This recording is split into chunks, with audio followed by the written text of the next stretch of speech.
everybody, and welcome to Gritty Reboot. I'm Pedro. And I'm Meredith. It's very good to hear that. I am very thrilled about today. We're going to be doing one of the absolute classic horror films, the Amityville Horror. The Amityville Horror. This is one that we've been looking forward to doing for a pretty good while, actually. Yeah, because it's a classic. Yeah, an absolute classic. And we did it for the reason that we do most of the films is that it was about to leave a streaming service that we subscribed to. So we said, let's get it in before it's gone. Yeah. So we appreciate Starz for holding on to the movie for a few more days so we could actually watch this classic and this one and its reboot. So I guess I was going to ask you, this is a really famous horror movie and story. When did you first hear about Amityville? Oh, I heard it. I was really young when I came across this movie. My dad liked horror movies, so he was kind of my first introduction into horror. And this was one of the movies that I watched with him. Yeah. Yeah, I know. I have a very similar thing. My mom absolutely loved this movie, and this was one that she talked about a lot. So I was pretty familiar with the story even before anything had really ever happened, or I'd even actually seen the movie. So I thought that was always sort of interesting. Like it's always been like something I've always known about what happened in the house in Amityville, and is almost sort of built up for me more so than anything else. And also the fact that, it was based off of a true story is what made it stand out all the more, especially growing up in the 80s or the 90s. You really couldn't get away from it. And obviously, like a lot of the movies we talk about, this was a cable mainstay for a long time. I mean, really up until a few years ago, I think they pretty much aired it every Halloween. Every Halloween. Are you okay? Sorry. Pretty much every Halloween you can find this on AMC. Like I said, this is about as classic as a movie gets, as well as a book and a story. But so let's give a little introduction here to everything that is the Amityville Horror. Amityville Horror. The movie was made in 1979, and it was directed by Stuart Rosenberg, starring James Brolin, Margot Kidder, Rod Steiger. And this is based off the J. Anson story or novel. And I don't remember when that was published. 75, I believe? Yeah, 70. I didn't have that information. So yeah, Anson writes this book with the Lutzes. And so first off, I do want to mention something we talked about a couple of weeks ago with The Town That Dreaded Sundown. This is a movie podcast, not a true crime podcast. Yeah. And a trigger warning, first off, we're going to be talking about some real murders that occurred in the DeFeo house and some possible real shenanigans that occurred in the Lutz house. It's how the movie starts anyway, so we kind of got to talk about it. we do have to mention it, but I do want to say straight up, if you have an issue, you don't want to hear anything about real crime or true murders, the story starts out with one. So basically, Ronald DeFeo took a shotgun and murdered his entire family as they slept. And shot them all as they were sleeping face down. And this is what basically throws the horror community entering this story. Because a few months after this event, the Lutzes moved into the house, and the furniture from the DeFeos was still in the house. Yeah. Yeah, that was probably the most interesting thing that I found in my research, is that the DeFeo stuff was still there. So this was pretty recent. They stay for what they report is 28 days. And then they leave after no longer being able to deal with the entities in the house. So that is the story that, as it was reported in the media. Yeah. So basically, I think what I want to talk about in this part is we're talking about, how the movie came to be. This is one of those moments for myself where, how do I put it? It's like when I was a kid, maybe like 9, 8 years old, and you stop believing in Santa Claus. This movie is a similar moment for me because when I got older, probably when I was 17 or 16, I started doing some research into the most famous haunting of all time. And that's when I really discovered that most of the story is 100% bullshit. Yeah. And this was one of those moments for me to where Santa's not real. And then I was like, oh, ghosts aren't real. Because I was always like, well, Amityville had to have happened. People saw that. There's documented cases. And listen, there's lots of other great resources that break down, how the Lutz and the, what's the the paranormal team. They're in the other movie, the Warners. Fred Yeah. and Estelle Warren. Fred and God, I'm thinking. Warrens, I'm thinking of more murders. Yeah. Sorry. Yeah. Ed and Lorraine. Ed and Lorraine Warren. There Thank we you. go. Thank you. Ed and Lorraine Warren, because they're in the, what's it called? That's those movies, The Conjuring? Yeah. That's their whole film series. And listen, like, those movies, they should be thankful for them, because those movies portray them in such a large and glowing light. Am I right? Yeah. And like they're there to help people. Yeah, and in reality, con people. Yeah, they were more con people, a con man and a con woman, anything else. They had different ways of looking at things, and like I said, there's other parts that'll break it down, but for the most part, like the Lutzes and Anson and their former attorney just sort of came up with the stories and went along. Yeah. They always said they over a bottle of wine. Yeah, over a bottle of wine is how they came up with the story. So, and that's how the legend is told. To the Lutz's credit, they have stuck with the story. Yeah. George did not recant on his deathbed. And the kids are very much for the story. You know, I forget which child is, but he made a documentary about 10 years ago, My Amityville Horror, where he talks about growing up in the house, and he talks about the events that occur in the book as though they were fact to him. Fact. They 100% happened to him, at least in the way he looked at things. So take that how you will, but I do believe that with the evidence presented today, that most likely none of this ever occurred. The biggest part of that evidence is that I think 4 or 5 different families have lived in the Amityville house since then and have reported nothing. And they have found no evidence of the things that DeFeo's talked about. No blood from the walls, no green or black goo in the toilet. The windows weren't ever blown out. The windows are still the same windows from the 70s. So that event never occurred. So, like I said, take it with a grain of salt. That's what happened in the real case. You know, we're here to talk about these 2 films. So, yeah, I mean, that's just pretty much. Is there anything you want to say about anything else regarding the real crime and the genesis of the story? No. Everything we'll probably cover anyways. Just that a lot of things were changed from the book to the movie. Yeah, there were some changes, even though, like I said, the film is fairly faithful, unlike the remake. Oh my God. Unlike the remake. But I want you guys to know, in the 70s, you could become a celebrity just because a ghost ran you out of your house. And like that is entirely how the Lutzes rose to fame. They were on talk shows after giving their first press conference about what happened with their attorney. Yeah. So, I mean, like this story really, really blew up and absolutely captured America in the mid to late 70s. It really was an absolute force of pop culture. It's the kind of house they don't build anymore. Don't you just love classic trailers? Time oh, yeah. when the world wasn't in such a hurry. Flute is always playing. When there was still time Narration is the key to trailers. It has stood empty for a long while. And at the price, it is a bargain. For a growing young family, it is almost too good to be true. What do you think? But is it too good to be true? No, I love these old narration on these kind of style of trailers. I would really love it if a modern film gave us more of these. Oh, see, now it makes the turn. It's letting you know that something truly horrible is occurring. My God. So, yeah, Amityville Horror is an absolute classic. And I really mean that because, I mean, you can almost like play bingo to all the cliches that are in this movie. And yes, some of them do predate the movie, but a lot of the cliches from this movie are cliches because the movie established them. Yeah. I think like the Red Room, I think that's something that's permeated for a long time. Walls dripping blood, I think that's something that's permeated for a long time. The green goo. Yeah, the green goo.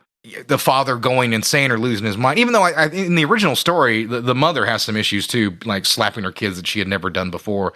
The movie really ignores that and just focuses on George falling apart. Have you read the book? I have not read the book. I read a lot of synopsises of it and what's different between both versions. I've never really had an interest in doing it, to be perfectly honest. It sounds like a good book. Yeah. I do know that. Brolin loved it because Brolin loved it. Yeah, I do know. I think he got the script and was like, the script wasn't done, I think, when he got it, and was like, I don't know if I want to do a horror flick. And they're like, well, read the book and see if you love that. And he was horrified from the book and said, I want to do this movie. Yeah, I believe the story is he sat down at his recliner, and he had some pants hanging on behind him, drying. and the pants accidentally fell down while he was reading the book, and it scared the shit out of him. And it was then that he was like, I want to be in this movie. Well, I like that story. Yeah, that's pretty cool. No, I mean, listen, the book, as far as I can tell from what Anson has said, is that when he met with the attorney to be like, okay, I want to turn this into a book, like, can we talk about some of the things that occurred? He was basically told, listen, just make the story work in a book. So he took some licenses from what was told to him and created a lot of the things that we know as the Amityville legend at this point, which is really how to refer to it, because it absolutely is like an American legend. So with that being said, you know, this movie is almost a template of like horror films in America, you know, for the next 30 to 40 years. Yeah. So I guess I want to ask, at the end of the day, you know, the movie is slow. Yeah. Yeah, the movie is a bit slow, but there's such an earnestness to the film that I find so charming. Well, it helps that James Brolin and Margot Kidder have great chemistry to me. What do you think? Yeah, no, they do have really good chemistry. Like that's one thing that has to be at the heart of a story of a family falling apart. Like if you really look at this movie, it's a lesser version of The Shining to some extent. Like that's a movie about a family falling apart from isolation. Granted, this family isn't isolated. If you look up where the actual house is in Ocean Drive, it's in the middle of a neighborhood. They're not particularly isolated, but it is a similar tale to where the house is pushing them away from people. And we do get a bit of that narrative as George is stepping away from his family and completely ignoring his business.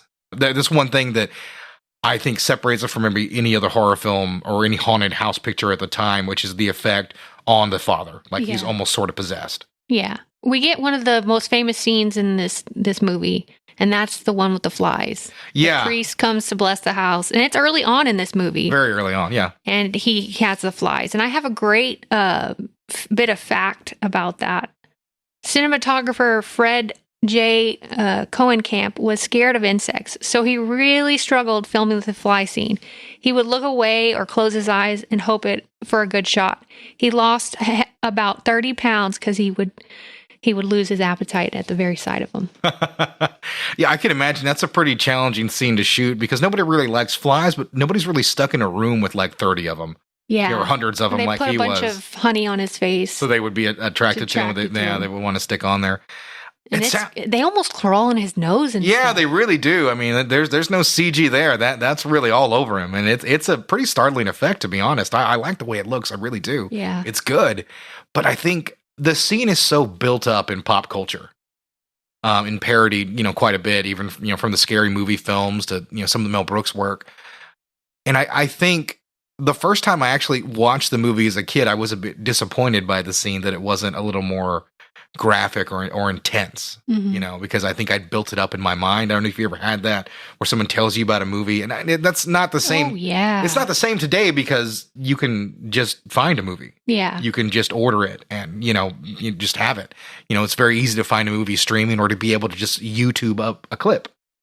And, not being able to do that makes this made that really interesting. So I could only imagine what these scenes were like in my head as my mom or my dad kind of told me about them. So when I finally had a chance to sit down and watch it, I was ultimately a little disappointed by this iconic sequence. So I have to put that out immediately. Like I was bummed out by it the first time I ever saw it. But over time, I've really grown to appreciate the sequence, and what it sets up as well. I think there's such a great, I mean, the things that some of the ghosts do in the movie are almost intentionally cinematic, and I think that's one of the weird things about believing it's a true story. They do help us set up a pretty nice 3-act structure, and this is a good way to start things off with a priest. And for a long time, the actual real priest backed up this story 100%. And it wasn't until I think like an interview in the 80s that he admitted he made the whole thing up. And to me, the more fascinating thing is, why would a priest lie? Why wouldn't they? Yeah, I mean, why would a priest lie? He didn't even know the Lutzes that well. I have no idea. Priest. I mean, he must have had some skin in the game, I guess. I don't really know. But like whatever it was, like he lied and continued this to help build up this legend for a number of years. And like I said, this is an absolute iconic scene in horror. Would you buy a house where a bunch of murders happened? Absolutely. Why? Well, first off, I would take the savings. People here are nuts about the savings. Have you seen housing prices here in America? You have to save any way you can. And realistically, it wouldn't bother me. The thing that would bother me about the Amityville house would be the people that would be attracted to the Amityville house. Yeah. You know, the people who have to come here and see it. I have to know. I have to be able to see where George Lutz and his family went insane and all that, you know. Yeah, the current owners have actually removed the evil eye windows and replaced them with regular rectangular ones. So yeah, there's no real reason to go there. You could actually go to, I think, where they shot where they shot this actual movie was not where the house is. I was just about to say that because they weren't allowed to film on the Amityville house. Yeah, the city of Amityville was like, listen, we have a nice quiet town. This was a horrible murder that took place here that we don't want to be reminded of, and we don't want to have anything to do with this stupid book. So they denied them the ability to shoot there. And I think they shot a little further over in New Jersey in a town called Tom's River. Yes, at a 2-story Dutch colonial. Yeah, and they added those windows, correct? Yeah, they added some, like a ballast and a few other things to the outside of the house to make it look creepy. Mm-hmm. And I think those windows stayed on that house, so that I don't know what it's like now, but I remember in the 90s, the shooting location was probably a better creepy location than the real one. The interiors were filmed at MGM Studios in Culver City. Yeah, that makes sense. In the 70s, it had been pretty rare to do a lot of location shooting in a house. You would definitely do all that in a soundstage back then. It's just how the business worked. I guess when it comes down to it, you know, that's what makes these stories sort of interesting is, or at least in my opinion, the horror and the situation you're faced with, the incredible stress versus financial ruin. You know, like something that keeps you with the house and trying to deal with it because you just can't get out of that house. Yeah. You know, you'd have to do what now, as the story went, the Lutzes do leave their stuff behind and never come back. It ends up being sold at auction. So they never, ever really did come back to get it. That part of the movie is true, or the original story. So you talk about a financial investment. I definitely would take a chance on a haunted house. Of course, they didn't realize that at the time, which is something curious. I don't know how that works because they just left the house. You don't get out of a mortgage for ghosts. Trust me, the bank doesn't count that. I think what I would do is make it like a haunted destination. Oh, like a haunted bed and breakfast or something like that? That's not a terrible idea, actually. Right? Yeah, I think I could be down with that, weirdly enough. Yeah, because you don't have to necessarily stay there if you want to. Yeah. But you can have people stay there for money. Yeah, for money, preferably. For money, goods or services. Yes, grass. Yeah. The show's off the rails. Yes, that is also a possibility. So, back into Amityville Horror. You talked about the chemistry of the couple. Yes. And I think they do have good chemistry. There's not really a sex scene in the movie, but there is a scene where like she seduces him. And, I think it helps also, it's our marker to indicate when scary stuff's about to really go down after that moment. Because that really is what happens. Scary stuff does start going down once that occurs. But I think it's a nice sequence. And I think also we have to talk about the heartthrob factor of these movies. Oh my God. James Brolin is hot to this day. Yeah. No, he set the template for his son. Very hot Thanos. So, yeah, I mean, he was a heartthrob back in his day. I think James Brolin is better looking. I think you could make that argument. Margot Kidder, this is probably the best I've seen her look in a movie. Like that she's sequence, super cute. Yeah, that scene is great. She's really sexy when she comes out and she's with showing her hair and the pigtails. Yeah. I would have never considered Margot Kidder sexy. And so it's the first time I could really ever say that was when I saw the R-rated cut. Why? Because she's Lois Lane? Yeah. When she's not sexy at all as Lois No, Lane. she's not in the least. Yeah, I don't know why. Well, I guess Amy Adams isn't really sexy as Lois Lane either. Yeah, I guess not. Yeah, I guess it's just It's not a sexy role. I suppose not really. Well, I guess Terry Hatcher was the most downloaded woman on the internet in 1995 from playing Lois Lane. It was just her wrapped in a Superman cape. Listen, I'm just telling you what happened. Don't look at me like, you sure? Yeah, hey, listen, I'm letting you know what occurred. That's what happened back in the day, and I'm sticking to that story. Okay, so after we get a priest come by, we get a nun that comes by. Yeah, and she's too terrified to really enter the house, right? Yeah. Or to stay in the house. She goes in for like a minute, and then she's like immediately starts feeling ill. Yeah. and then she vomits on the way home to wherever she's going. Yes. That shows that I guess the supernatural effect of the house has affected her. It doesn't want anything Christian in the house in any way, shape, or form. That's sort of the one lesson that we learn from the movie. It hates the priest being there. It hates her being there. I know in the book there's segments where people pray and it's like, shut up. It delivers that deep, dark voice from inside the house. The priest does try to call Margot Kidder or Kathy Lutz and warn her about the house, but he can't seem to get through. Yeah. And then later, Ghost is squeezing the old phone lines. He gets in a car accident and dies. Yeah. Very creepy stuff. Listen, this is the true template for American haunted horror stories. Because I think a lot of the other haunted horror stories that we got, were English or European. So this is one of those real legendary American hauntings. And as it sits, this movie is, well, I mean, I don't know how I want to put it. I guess, this is weird. I want to be respectful to the Amityville horror, but the movie is leisurely paced, to say the least. Yeah. And, it's very easy to kind of glance your watch or to kind of browse something on your phone, while it's taking its time to kind of get to the point. Because this movie, like I said, it's in no real rush to get where it's going. It's a 2-hour film, and it very much does feel that way. Even though, to its credit, that there is a lot of story elements to squeeze in the Amityville Horror. From the original novel, to this adaptation. So the movie loses me in a spot, and it's when George is at the bar talking to the woman that gets all wooey woo on him. Yeah, that part really lost me. Yeah. I don't understand the point of the scene. Yeah, me neither, to be perfectly honest. It's one of those things where I was looking at it like, okay, I guess maybe there was something to this, or maybe something hit the cutting room floor that I'm unaware of. But I mean, as it sits, either way, I just didn't care for that either. Yeah, like this movie does have little asides like that just kind of waste time and don't really add up to a whole lot, which is a real shame too. Because, I mean, the movie can pick up momentum. I'm not saying this is a terrible film. It's a classic for a reason, but, it does feel very dated, especially when you consider it's made after something like Halloween, which, moves very well. I can think of a number of haunted house movies that don't have the kind of problems and pacing issues that this movie does. Yeah. So we get ratcheting up tension. It's very slow ratcheting up. But there's tension there.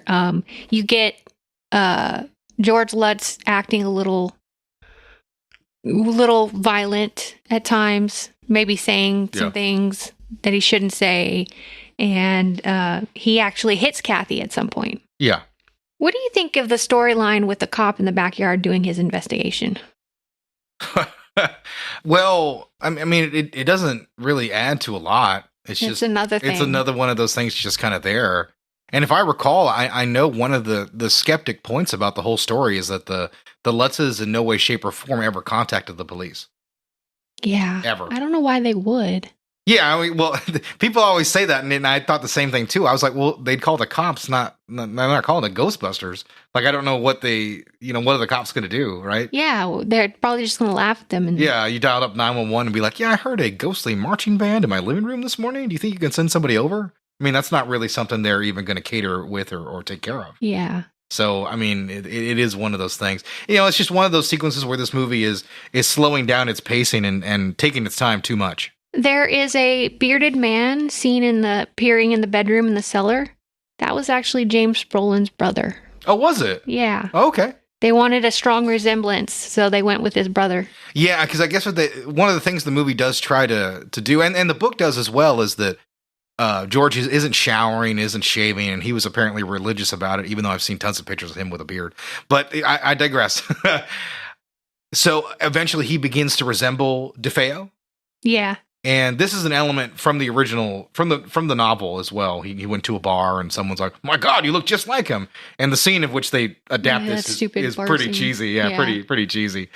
And then that's about it. And I mean, it's to show the connection, but I mean, we've already got enough. Yeah, I can understand that element in a book, like you're adding all these things to the everything here in the mystery, but it doesn't really work. I don't think. And it just, once again, another thing that slows it down.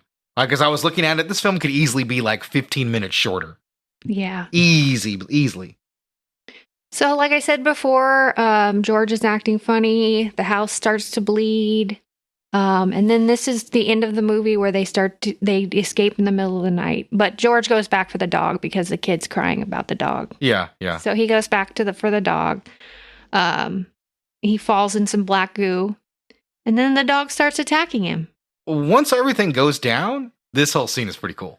Like everything with him having to go in the house and get everybody out. Like this is what you've been waiting the hour and 50 minutes for, is for this whole thing when all the shit's going to go down. Yeah. And you know, this sequence really does live up to the hype. You know, him having to go back in the house, get the dog, you know, before that, getting everybody out. I mean, it's a great tension-filled sequence. It really is. This whole movie was shot in 7 weeks. Okay. Yeah. I mean, you can tell it's not a bigger budgeted picture, so it's not going to take too much longer, even though it doesn't look bad. Can you guess some of the actors that were going to play George Lutz? Ooh, no, I didn't even look into alternate casting. Do you have any alternate casting that you would like? From the late 70s? I try to put Burt Reynolds in everything. Burt Reynolds was one of them. See, yeah, I could have imagined that. Harrison Ford, James Caan, Harrison Ford wasn't. and Christopher Reeve. Well, I mean, yeah, he'd done Star Wars, so I guess that works. Christopher Reeve would have just done Superman. That'd have been really weird to put him with Margot Kidder Yeah, again. right? Even though I could have seen, Christopher Reeve was a really incredible actor who really got shortchanged by playing Superman. Him and Mark Hamill are the two guys from that era that, like, yeah, were typecast, and they were never looked at again until the late 90s. Sadly, Christopher Reeve got better parts, but he ended up getting hurt. But Mark Hamill salvaged a lot more of his career later on, moving away from Luke Skywalker. But I would have loved to imagine an alternate universe where Christopher Reeve was in the Amityville Horror. I would have loved that too. What a weird thing. Yeah. I definitely. Maybe he wouldn't have been crushed by that horse. Maybe. Wow. You had to take it to a dark place. I think he just fell off the horse, right? I think he was crushed somehow. I never looked in. No. I never looked into the specifics of the incident. The horse ran over him somehow. Yeah, that put Superman in a wheelchair. I know it was bad. Yeah, but I do know is an equestrian type accident. Yeah. Equestrian, you mean? Equestrian. Equestrian? Equestrian, yes. It's my favorite group of alien horses. You'll see them in Avatar 4 soon. Yes, that horse word. Yeah, that's what did it in. I'm going to edit all that out. Cut. All right. What do you think the budget for this movie was? $8 million? $4.7 million. Doubled it. That sucks. How much do you think it grossed? 1970 money? 55? 86 million. 86. Ooh, did real well. A pretty penny. Yeah, in today's money, that's $75 billion. That's a pretty massive hit back then. So that's probably like a $200 million grosser today. James Brolin was incredibly smart about his contract. He took back end, did he? He took less money up front, but 10% of gross sales after release. He eventually received $17 million. If adjusted for inflation, it would be the equivalent of $63.5 million in 2021. Not bad at all. He made bank. Absolute bank. I'm pretty impressed, to be honest. Right? That's very impressive. Super cool. You know, he does the opposite of, I think Donald Sutherland took, like $5,000 instead of 5% of the back end of Animal House. So, and that would have, I think that cost him like $40 million over time. That's the way to do. If they're going to give you the back end of any movie, you probably want to take that. Even if it's not a big hit, you'll still make some good money. And if it is a big hit, you'll be like Jack Nicholson, because he did that with Batman. Yeah, and James Brolin had a feeling about this movie. Yeah. I think he was entranced by the book. So he's like, America, people are talking about this. Yeah. He's like, this could be something that gets over really huge. And he was absolutely right. Are you ready to talk about the piece of shit of the 2005 Amityville Horror? Well, I'm always ready to rail on that one. But there's one other thing I did want to mention real quick, and it's the incredible score. This theme was one of the few that I believe it did receive an Oscar nomination. So I think that's something that's interesting about it. And there was a long-standing rumor for many years that they swapped scores with The Exorcist initially. And this was like an urban legend that lived on like early IMDb and early internet for years, and it's 100% untrue. The composer has no idea where that rumor or myth came from, but he absolutely wrote this music for this movie. And it's a great score, it really is. And it's one of the things I think helps set this movie apart. Not quite as nice as like we talked with The Omen earlier. I was going to say, it reminds me a lot of The Omen. It does sound like that a lot. Now, that's more what I thought of when I heard it, because people talk Exorcist all the time, and I was like, I thought Omen. Yeah, But Omen. it is a very similar situation to that. I think that this remake that comes up could have maybe used a little bit more of the original music. I think that would have helped for a stronger experience. All right. So, the Amityville Horror 2005. We got Melissa George and Ryan Reynolds. It starts with the DeFeo murders, like the first one did. I do want to mention we're also introducing an incredibly young Chloe Grace Moretz. Yes. Yeah, it's her first movie. little baby Chloe Grace Moretz. I know. Soon she'll be killing hitmen and as Hit Girl. Do you know Chloe Grace Moretz did her own stunts? I'm not surprised by that. An 8-year-old did her own stunts. Yeah, she's hardcore. This is amazing. Yeah, she's a little thing, but she's pretty hardcore. I've always liked Chloe Moretz. Yeah, she's a good actress. Yeah, she very much is. I feel like she should get better work, in all honesty. So, in this movie, like I said, we have Melissa George and Ryan Reynolds. They're both very charming. I think so. And they also have great chemistry. What do you think about the two leads? Well, they do have some chemistry. I will say that. It's not like it's not there. It's not as palpable as you'd find in the original movie. Mm-hmm. But I think they're ultimately hurt, by their, lack of acting talent. Melissa George, I think, is a decent actress, and she's okay here. The character isn't great. I will say that. Like this movie is like the first movie in Turbo Speed. Yeah. So there's no real moment to breathe. So the actors don't really get moments to kind of establish themselves or relationships with the characters. Things are only done in the movie that either can be a scare or immediately set up something that's going to happen later in the scene. There's almost very little forethought about anything else in the movie, really. Yeah. And that really hurts any kind of relationship aspect between them. Like, you can tell there's some kind of closeness, and I mean, they're pretty people, but I feel like their relationship is pretty hollow, to be honest. I was reading as hot as they are, a review. Of course, I go through several hundreds of reviews for the show, and the subject line for one of the reviews was, Ryan Reynolds, need I say more? It's talking about his abs and stuff. Yeah, no, this is... he looks great. He really does. This is him coming off of Blade Trinity, which is a really forgettable movie, but if you don't know that movie, before that, he was a scrawny comedic actor. Yeah. And that's pretty much what he was known for. There wasn't a whole lot else to him, and he did Blade and got in great shape and pretty much has stayed in that shape for he did just 20 Friends. Years. Yeah. That's the kind of character he played. Yeah, exactly. And that was post the body change, but he was still doing like that kind of role for the most part. So, it's one of those things like we kind of forget where he was, and, he was trying to grow and establish himself as an actor. And this is one of those things. He took a chance to do something a little bit different. This didn't really work out for him. He's miscast here. Yeah. There's a lot of things Ryan Reynolds can do and do easily. But I think, once again, this part being underwritten doesn't help at all. But, and there's a couple scenes where I think he's quite good. There's a scare late in the movie where some hands come out of a bathtub. The scare isn't inspiring. Matter of fact, the scare is bad. It's lame. But his reaction to it is so genuine, like a very masculine man just being absolutely horrified and terrified, beyond like the ability to form words. He does a great job there, but it doesn't matter because the scene before it is laughable. It really is. I mean, this is more the story of the movie. Yeah, and like you said, this movie just runs at a breakneck speed. It does. It's like this movie's got something to do afterwards. I mean, they get the house. They have the real estate agent see, she shows it. Yeah. And then they get the house, and then that's it. Everything starts. Yeah, pretty much. I think they even, that's the only sequence where something horrifying doesn't happen. The second they get in the house, like, they're immediately bombarded by ghost shit. Yeah. George snaps at one of the kids and tells him not to go into the basement. They lose the little girl in the boathouse.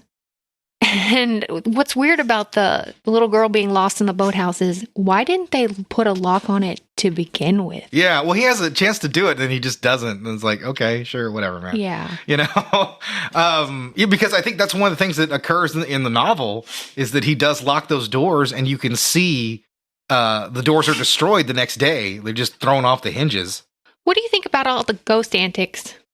I mean, it's overdone. I mean, that's probably the biggest takeaway that I have from the movie is, I mean, there's a lot of subtlety, and I understand there's like a pig monster looking in through a window at some point in the first movie, but like that movie seems so subtle, like the others, or like the Haunting of Hill House is like a subtle, the Netflix version. That's like a very subtle version haunting, and this movie's so loud.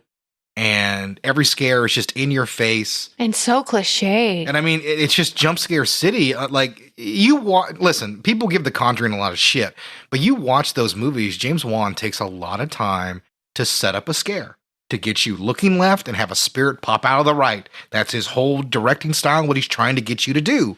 And it's effective. This movie is just like, hey, here's a scare. Like, you know, just a character walks in a room and then the ghost is just standing behind them and a loud noise pops up for a jump cut. And then that's it.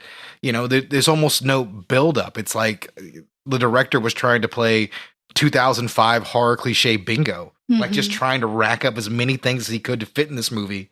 Like he had just watched like five contemporary horror films and was just trying to hit his checklist before he went home at the end of the day.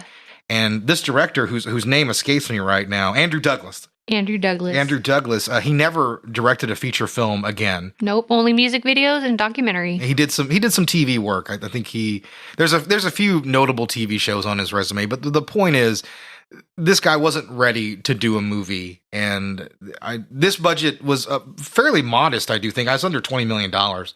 So this is kind of what you get if you're a fairly successful video director. Budget was $19 million. Okay, so I was right. Yeah, just under $20 million. And that's a pretty modest budget in 2005. That's nothing much. You know, Reynolds is a bit of a name. Melissa George is a nobody, just a TV star. I mean, I like Melissa George, but you know, she didn't demand a big paycheck. So, you know, with all that there, I think like it's just too much with all these ghosts. It really is. I mean, you can have a movie with a lot of ghosts. Haunting of Hill House, I just talked about on Netflix. Flanagan's got ghosts out the ass. Yeah. But the way he makes it work is really interesting. And this movie doesn't have an interesting bone in its body. One of the other uninteresting things was that the camera work on this movie. Now, this movie was filmed in Super 38 versus Panavision, which is on the credits. Yeah. So one of the things that I noticed was how basic all the camera shots are. What do you think about the camera shots? Yeah, you know, oddly enough, it's too early, but I would have thought it was early digital, and it's not. It's Super 35. Yeah, Super 35. And, you know, like everything else in the movie, it's sort of subpar. You know, I mean, the best things to look at in the movie are the leads, you know, Melissa George and Ryan Reynolds' abs and the babysitter's abs, I guess, too. Yeah. Can we talk about the babysitter scene? Or do you have a question for that? Or yeah, the babysitter scene was actually next. The babysitter is highly unrealistic. So let's talk about the gritty rebootification here. In the first movie, we get a girl with headgear, right? Yeah. She's got headgear. Yeah, she's a sweet little 14, 15-year-old girl who's a babysitter. She comes in to help the Lutz kids, and she's trapped in the closet and terrorized by a ghost that we don't see. We just hear. Mm-hmm. And because she's sort of a sweeter girl, we are able to empathize a lot more in the sequence. So here in the reboot, like, you know, the sweet little babysitter, well, guess what? Now she's a slut. Yeah. Like it's like they hit her with the gritty reboot, Ray. And, you know, she's played by Rachel Nichols, an actress who I really liked at the time, former model, incredibly attractive. And she comes in, takes off her coat, does a full unveiling, and she's just basically wearing a top that just only like covers her breasts, and her entire stomach is exposed in lowrider pants they didn't have in the 70s. Because that's what they are. They're about as lowrider as you can get, to be perfectly honest. Showing her vagina. Yeah, pretty much. So, and listen, like, the scene that comes after it is so ridiculous because she's just vamping it up. for this 12-year-old boy, right? Yeah, Billy. Yeah, she is just like vamping all around him, flirting with him, telling him these fucked up stories about the house. I mean, like, this scene is so unrealistic. Unless she's a pedophile. Then I guess maybe the scene does make sense. I hadn't thought about it from that perspective. Maybe 12-year-old boys are her jam. That's the real horror of the Amityville house, guys. Megan Fox auditioned for the role of the baby. I did know that. Yeah, she had talked about that. And I remember thinking, like, yeah, she would have done great in that part. And, of course, I can see why they would have hired someone like her, because that's what they were looking for. Sadly, they were looking for TNA at that point. That's all they needed to fill that quota. And I think Rachel Nichols does a nice job, by the way, trying to get a little something out of is an absurdly underwritten plot point, just to set up one thing from the original movie, a parallel scare, and so the kids can find out what happened to the house. Mm-hmm. That's her main purpose narratively, right? Yeah. Just so the kids know. Yep. And there's probably a lot better ways to introduce it. She literally just tells them a story. And we don't even get a flashback. Yeah. We don't even get like a cutaway. And they shot some stuff in the intro with the DeFeo stand-in. And, you know, they didn't even bother to cut back to any of that since she knew the previous family. After the incredibly unrealistic babysitter scene, we have George, who sees a part of his basement hidden behind a wall. And then he vomits, but he's actually asleep at this point. Yeah. So then he vomits, and then he goes to the doctor because he's not doing well. Mm. So Melissa George takes him to the doctor, and he automatically starts getting better because he's away from the house. Yeah, and that's one thing that is different from the original film. And I think from the story, too, Lutz did want to get back to the house. Like, he hated the house, but was drawn to it. Yeah. And, you know, he just had to get back there to get his fix or whatever. And in this movie, like, the second he leaves the house, he's like, oh, things are much better now that I'm here at this Italian restaurant. Why doesn't Kathy notice George's eyes? I mean, it's clear as day that they're, like, bloodshot and, like, black. I feel like they added that later. Like he actually wore contacts. Oh, I feel like they might have reshot that later, and like her reactions were against a stand-in who didn't have that. It must have been. Yeah, so maybe she didn't get that, or maybe the director's like, just don't pay attention to it. It's not a big deal. I mean, bad directing could be an answer to a lot of these questions. Yeah, very well could be. Yeah, it could be an answer to many of our mysteries about Amityville 2005. We do have a nice scene that I do like, where George kills the dog. Yeah, that's superior. He goes into a rage. Mm-hmm. So I like that scene a lot. Yeah, because I think George kills the dog in the book. Does he? I think so. Don't quote me on that. But I feel like the dog was much more trouble in that novel, and they did have to kill it, and they decided not to do that in the 70s version. The suggestion of this movie, I guess when you film a horror movie, there's a lot of suggestive things that happen. Yeah. Oddly enough, during filming, many cast members began waking up at 3:15 a.m. The same time Ronnie DeFeo killed his family. It's bullshit. It's all bullshit. It's all bullshit. This movie, Blair Witch can give this movie a nod of thanks, because there are so many legends about this production being cursed and all of that. And we talked about this a bit with The Omen too, is, you know, the crew had all these issues and things like that. And then that's just like marketing speak. You know, I mean, it helped. It worked. You know, the movie made 80 million back in the day, you know, so I think like that's something that I think is interesting. You know? Yeah. And, I find those elements of like set hauntings, you know, very, very intriguing. I don't really believe them for the most part. No, because the sets change constantly. Yeah. You know, you're going to be doing an exterior here on this day. Yeah. You're going to be working on a soundstage on another day. You know, you're going to be at the hardware store the next. The most unsexy and uninteresting area would be a film set, in my opinion. You've got cameras all around you. There's no privacy. It's a transient area because guys are going to come in and set things up, and then immediately when they're done, break it down and get the hell out of there. Yeah. No one's sleeping overnight in a film set. Yeah. I mean, you might shoot overnight, but you're going to shoot overnight there with 40 people in the house. Also, it wasn't the real house. All right, so we get another shot of a priest coming to bless the house. Way later in the movie. Yeah, way later. It's like they're writing the script. They're like, oh, shit, we forgot the fly scene. And so they just had to shove Philip Baker Hall, right? Yeah. Yeah, great character actor, by the way, forced to do this. Well, I guess you could say he was part of the Amityville legend. So here it is. I mean, he was there. We get the scene, and this goes down. I mean, it's gritty rebootified. It's a little bit more intense. The bugs are CG this time. There are some real ones, but for the most part, like anything interacting with him. Oh, I didn't know they were CG. Yeah, I do believe they are CG. Yeah, there are some real ones you can tell on some of the closer shots, but for the most part, this is a little bit more intense. The music's much more pounding and sort of that, but you still get the get out at the very end. So it does have a similar purpose, but the main issue is like that's what introduces you to the haunting in the first movie. Mm-hmm. This is just a late element in the remake that doesn't add anything. Like I said, this movie is, like I said, running at a blazing pace, but this is one scene it didn't need in the least. But here it is, nonetheless. Ryan Reynolds actually in this movie made the children think he didn't like them by being cold and distant. Yeah. He did this so that he could easily do the scenes of him physically and verbally abusing the kids. Yeah. So I thought that was interesting about his. He's just an asshole. We don't realize that. You think so?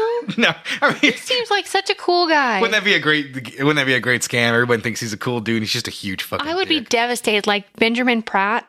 Yeah. I thought that he was a cool guy because I love Parks and Rec. Yeah. But he's turned out to be just an asshole, just a lame. Chris asshole. Pratt. Yeah. Yeah. Chris Who Pratt. did I say? Benjamin Pratt. Oh, Yeah. sorry. To all the Benjamin Pratt fans, we'd like to apologize.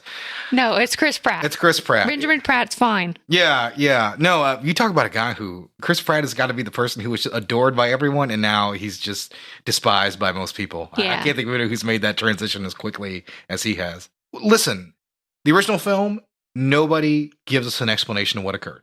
Obviously, something happened there with the DeFeos, but the movie sort of talks about, did something happen to Ronald DeFeo? Was he affected by the spirits that were there? Mm-hmm. But the movie doesn't answer that. The book doesn't answer that. He the just had voices in his head. The Lutz don't answer that. That's all. DeFeo said that. DeFeo said a lot of things. Right. DeFeo said a lot of things. I want a little inside baseball here. We take research here pretty seriously. I watched a video about Ronald DeFeo talking about the book and the movie, the original film, because he died last year. And he read the book and he'd seen the movie. And I watched it, and it taught me two things. One, Ronald DeFeo is a liar all the way through because he just bounces around. He would contradict himself later in the same paragraph. Typical serial. Yeah, basically. And two, none of that was helpful for research in the movie. Yeah. I think I watched like 20 minutes of what is a 90-minute interview on YouTube, and I was like, okay, I think I've learned that there's nothing I can truly learn from all of this. I can't gain any insight. Well, it's an interesting thing because not a lot of people take his perspective on it. Yeah, because once again, like this is based off a real murder. Yeah. So with that being said, I think the second film, pardon me, the reboot is the way it portrays the DeFeos is a bit more nauseating because you get a little more graphic detail on the actual murder, which is whatever, but they make Jodie DeFeo a character. First of all, there was no Jodie DeFeo. No, it was the sister Allison, I believe. Yeah, there was no Jodie character, even though that is who the daughter claims to talk with. Yeah. But they clearly make her a DeFeo in the movie, do they not? Yeah. She's the girl who's killed in the intro. So she's killed in the closet. Yeah, and then it's where you see her. Well, yeah, because it's more than implied the babysitter knows her. Mm-hmm. So that basically, is what they're establishing. That's who that is. So this movie does give you an explanation. Melissa George runs to the library and tells the librarian to fuck off, right? Oh my God. And then there's this weird research / George finding the room in the basement, like duel scene shooting thing. Yeah, parallel action is what we call that in the screenplay. So there's this parallel action between the two. She's doing the research, finding out he's, oh my God, the spirits are coming in and affecting him. He's vomiting and convulsing, or maybe just laying on a couch the whole time. We're not real certain. But she comes to discover that it's Indian burial torture area, right? Mm-hmm. Basically. Stupid. Which, by the way, has been discounted. Nothing ever happened at that property, ever. And listen, it's a movie. It doesn't have to be faithful. Doesn't add That's anything. fine, but it doesn't help. Our final bad guy reveal, and it's not much of one because it's not like he's in there to fight or anything like that. He's just there for this sequence. He goes into Ryan Reynolds. We never see him again. He's basically the guy from Poltergeist 2, is what he looks like, right? Mm-hmm. And we get some leftover effects from 13 Ghosts. A lot of shaky camera, guys moving their heads really quickly while in front of the, drop frames and stuff. None of it is particularly inspiring. It's just more horror cliches to shove into this piece of shit. And it doesn't help anything out. It's groan worthy at that point. I can remember I saw this movie in the theater years ago. Because at this point I would have seen almost any movie that came out. And I love the original, or I had respect for the original movie. So I would want to go in and see this. And, the best man at my wedding, Will, he walked out at that sequence. He was like, fuck it, I'm done. He's like, this is the dumbest fucking movie I've ever seen, and I'm tired of wasting my time. And he went out, and I think he played an arcade game in the lobby. While you watched it. Yeah, for the next 15 minutes. And he and I were reviewing the film. He was like, fuck it, I'm done. And that was part of his review. And it was fair, to be honest. I mean, the movie is groan-worthy. And that's about it. Mm-hmm. Like, that's about the only thing I can say is, like, adding that kind of stuff doesn't help. It literally just establishes you as one of the worst / forgettable remakes, reboots of all time. Yeah, I mean, the movie even ends lousy. Yes, it does. About the most interesting thing that happens is Kathy gets her hair caught in a propeller. So there's a little tension there, but... Yeah, I do like that scene, actually. Yeah. Like, that's a nice change because, like, he kind of reels her in just a little bit before he decides not to kill her, I guess. Like, he kind of comes to and then he gets her out. But she doesn't kill him. No. He's, like, hurting her kids. Yeah, he's about to, like, murder one of her kids. She's got a gun on her. He's like, take the shot. And I was like, well, she should kill him. Anybody would have taken the shot. Or at least shot his leg or something. Yeah, but she doesn't do any of those things. She says a lame line and then she knocks him out cold. Yeah. And then they end up taking him and getting on a boat. Yeah. And they leave. And getting him, the second he's away from the property, he's like, just keep going, I'm fine again. And the house blows up, killing all the evil. It doesn't blow up. It should, though. That was the only thing missing from the movie, right? Just them blowing up the house. Yes. Like, just boating away from the explosion in style. I fucking hate this movie. This is probably my least favorite movie that we've done on this show. Do you think James Vanderbeek would have been better as George Lutz? Because he was cast as it. He was pretty... Well, I guess this is a little ways from we're a long way from the creek at this point. That's all I'm saying. I think he could have done a good job. James Vanderbeek's a bit of an underrated actor. I think he could have... Well, I mean, I don't think Daniel Day-Lewis could have made this part really sing, so it doesn't really matter at the end of the day.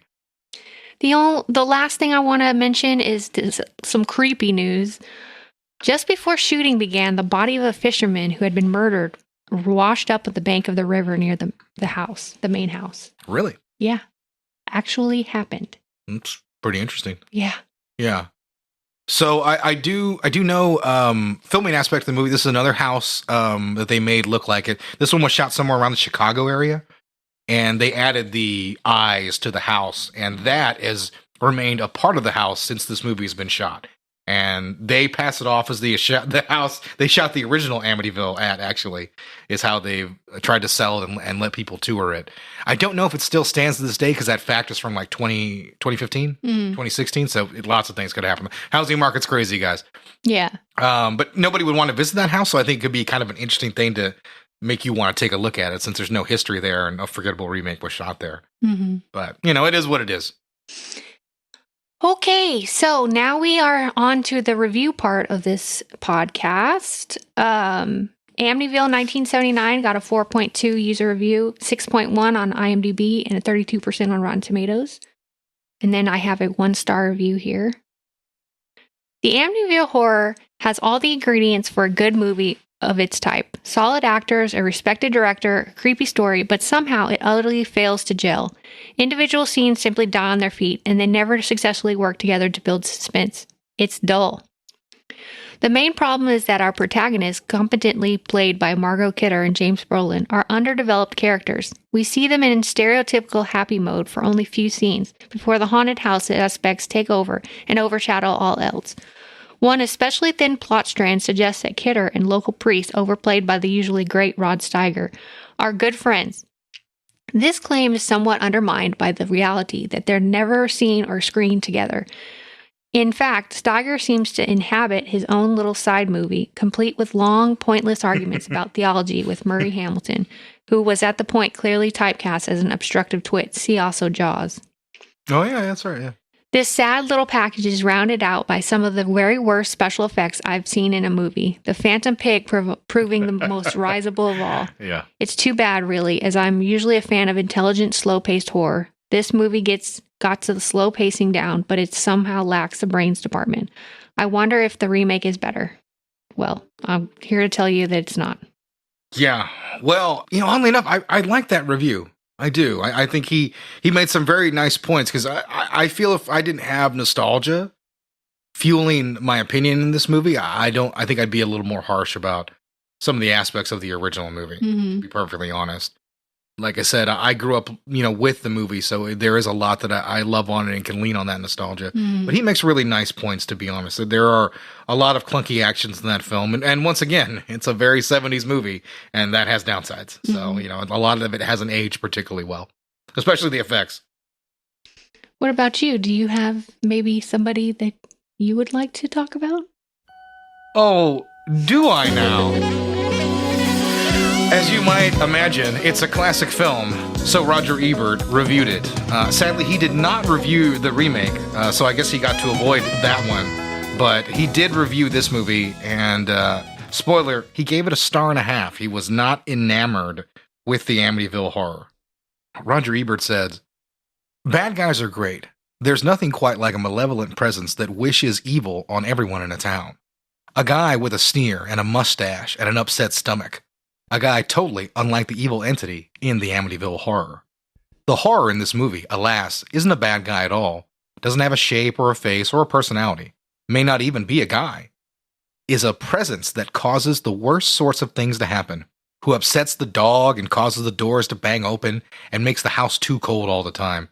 In short, makes things just like Chicago.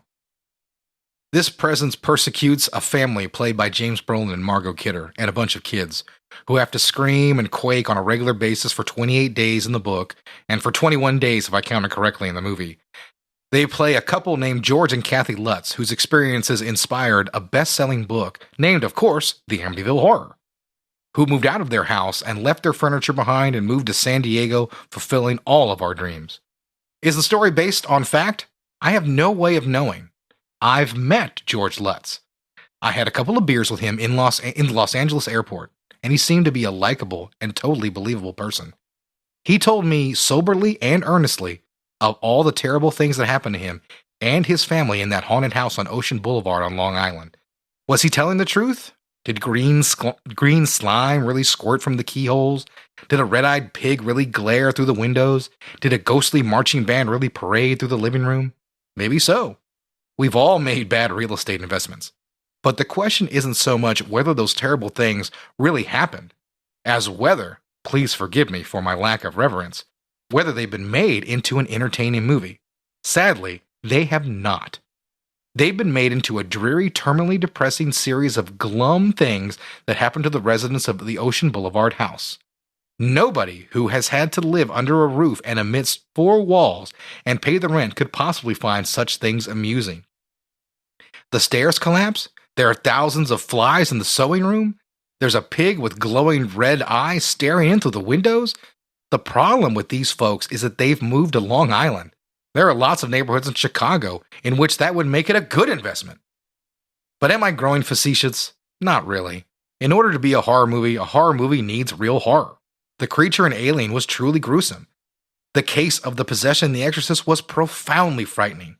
The problem with the Amityville Horror is that in a very real sense, there's nothing here. We watch 2 hours of people being frightened and dismayed, and we ask ourselves, what for? If it's real, let it have happened to them. Too bad, Lutzes. If it's made up, make it more entertaining. If they can't make up their minds, then why the hell should we? Nice. Always good words. Yeah, I think a pretty apt review from Roger Ebert. I mean, I can't really argue with much of his opinion, to be honest. I know horror fans give him a lot of crap, but I think he's kind of on the money here. Like, I'm freely admitting to you, I'm recommending the movie, but I got nostalgia goggles on. Mm-hmm. So. Okay, so Amityville 2005, 3.8 user review, 5.9 on IMDb, and a 23% on Rotten Tomatoes.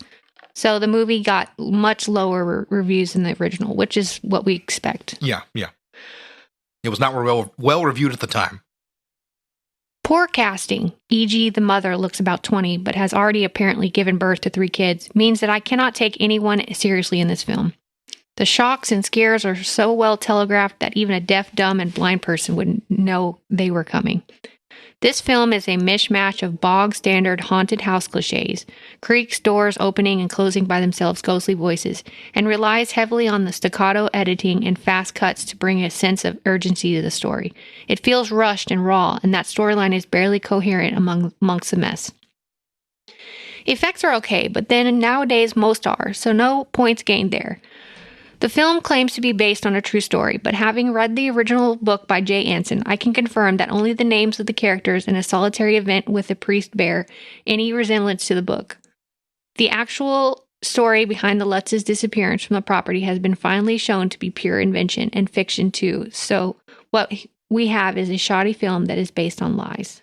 First of all, I think Melissa George was of appropriate age. This is how she looks. She's just young looking. Yeah, because, I mean, she's in Dark City as well.